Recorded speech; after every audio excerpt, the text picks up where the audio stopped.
If you are interested in 5 tips that will help you in this industry in 2023, then keep on watching.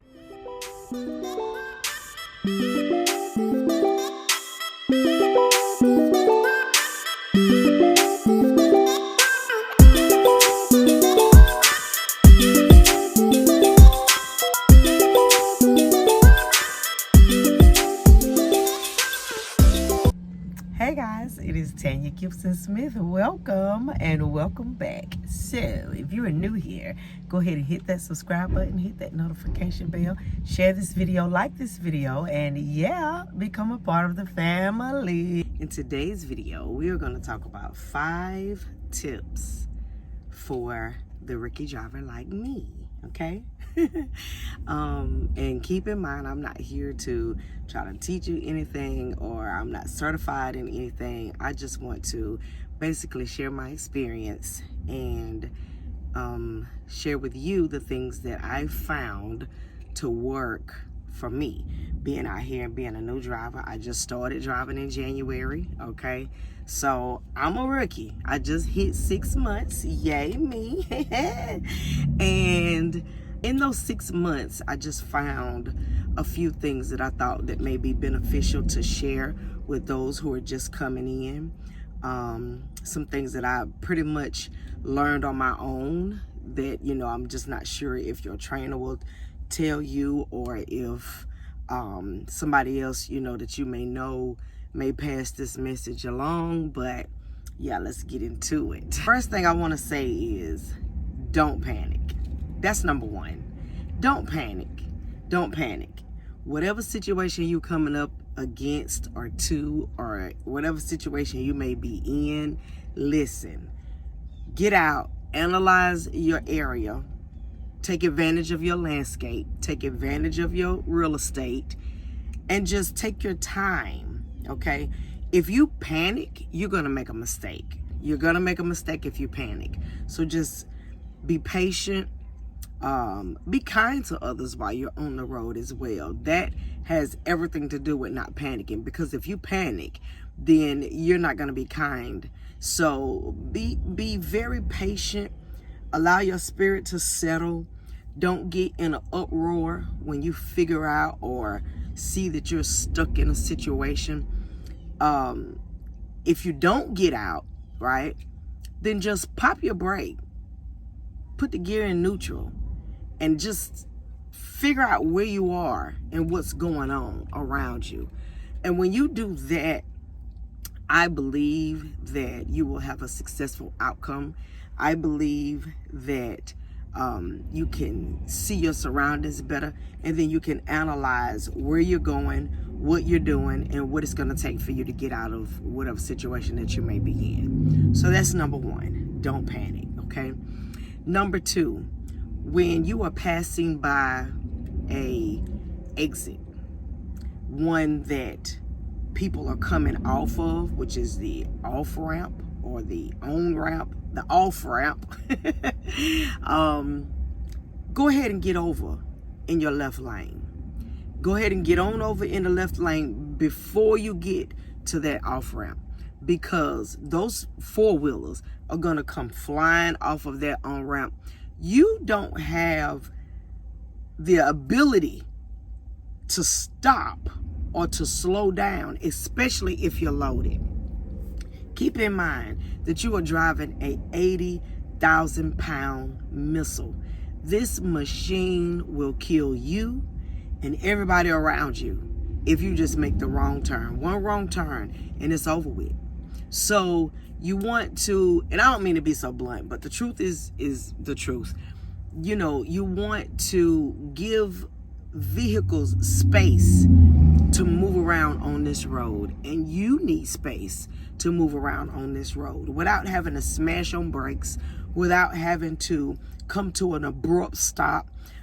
So keep in mind, in our trucks here at CFI, we're governed at 65. So we're not going extremely fast anyway, but it can be too fast for cars that are coming off of that on-ramp, and then you are flying down on that right-hand side.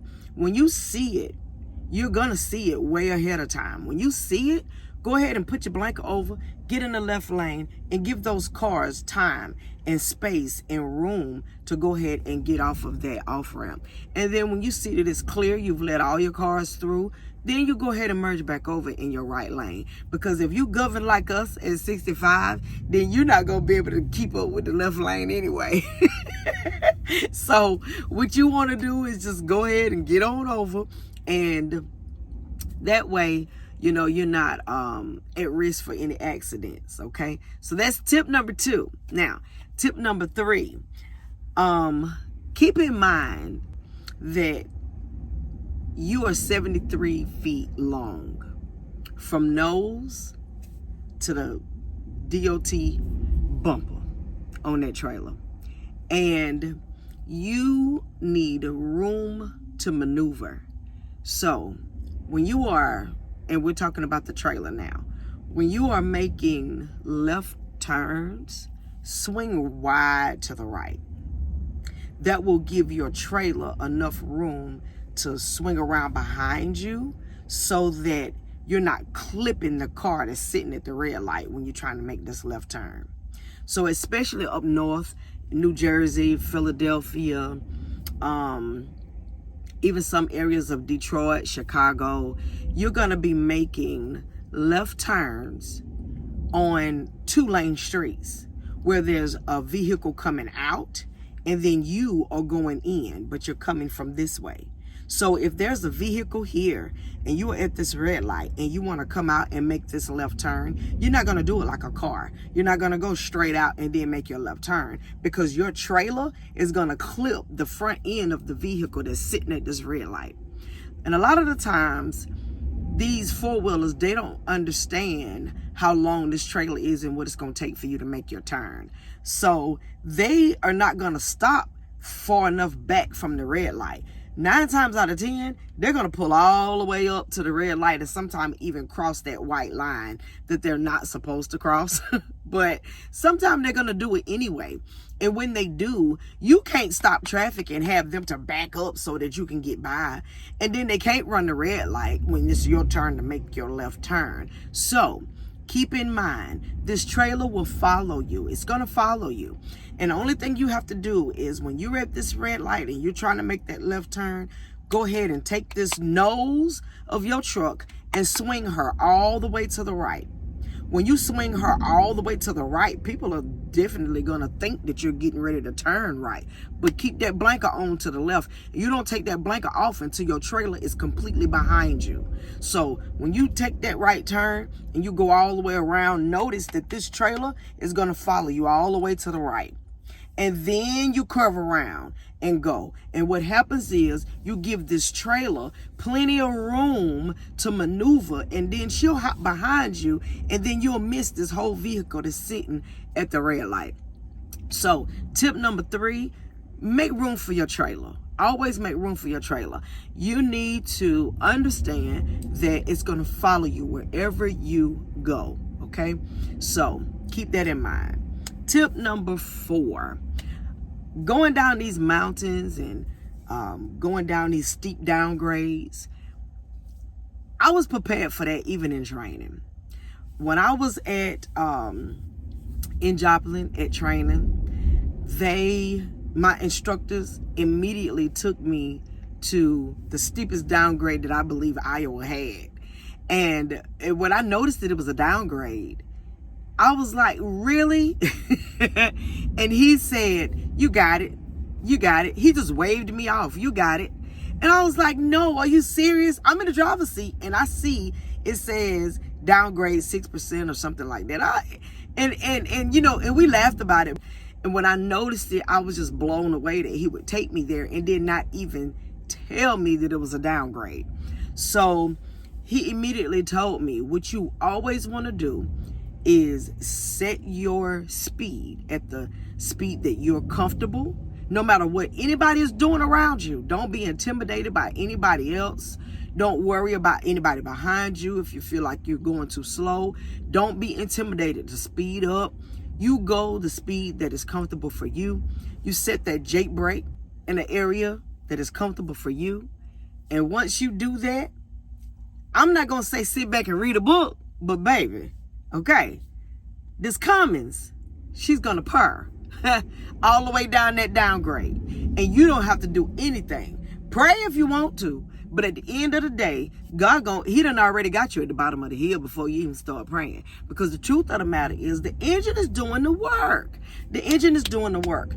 You are not doing anything. The only thing you are doing is making sure that you do not exceed the speed that you're comfortable with. So if your truck begins to exceed the speed that you're comfortable with, you want to just knock that Jake brake down to the max. Just hit it, just boom. Knock it down one time and let it go. Once again, refer back to number 1. Don't panic, okay? So we've got 4 tips so far. We've got do not panic, right? We've got the off ramps, making sure that you're giving these cars plenty of room to come off. Number 3, we've got make room for your trailer. Make sure that you are swinging out wide enough when you are making your turns. And that goes for the left or the right, right? Number 4, these mountains, these steep downgrades, how to use your Jake brake. Be patient in using that. Look, set that speed, set that Jake brake, and just hold your steering wheel. That's it. Certified steering wheel holder. I've heard that a lot on YouTube. So yeah, just hold that steering wheel and just let your engine do the work. Now for number 5, I didn't do this in any particular order, but I did want to keep this one for last simply because I felt like it was the most valuable. Backing, okay? Everybody in the beginning is intimidated by backing. I don't care if you've been out here for 20 years. I don't care if you've been out here for 30 years, 50 years. I don't care if you just came out here 3 years ago.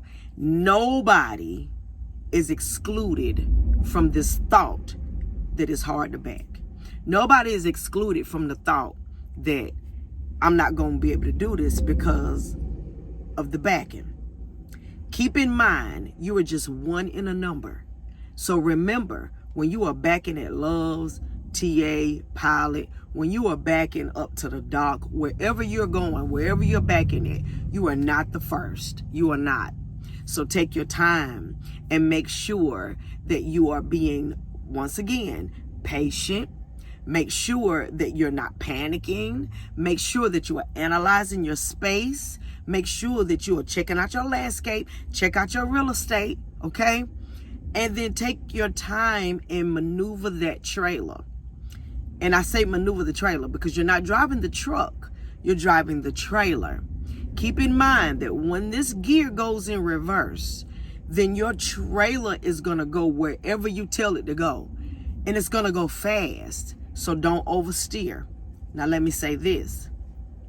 I found this tip to be very, very helpful. I was watching videos way before I came into trucking, probably about 11, 12 months of videos of nothing but trucking, female truckers, teen truckers, trucking in general, because I wanted to already have a heads up and of what I'm getting into.